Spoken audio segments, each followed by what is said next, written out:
On this episode of Celebrities with Interesting Parents, we have Winona Ryder. And her parents are Michael and Cindy Horowitz. And they are some interesting people with some crazy interesting connections. Her dad, Michael, was an editor, archivist, and a bibliographer. And he had a particular interest in psychedelic substances and the counterculture movement. In fact, he started collecting literature on the subject. And with a couple of other authors, they started a library from scratch that contained all the literature that they could get their hands on about psychedelics.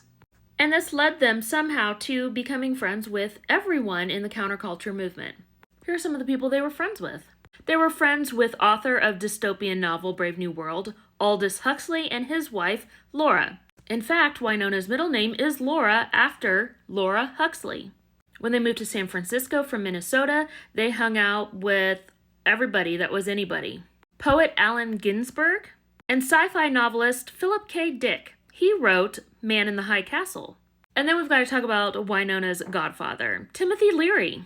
We know him from the counterculture movement, but did you also know that he was kicked out of West Point and Harvard? And Harvard, that was for experimenting with hallucinogens on students. I'm sure they gave consent. Also, when Winona was 7, they moved to a 300-acre commune outside of San Francisco. And with no electricity or television, she became a huge reader and was a big fan of the book Catcher in the Rye. They just had such interesting lives.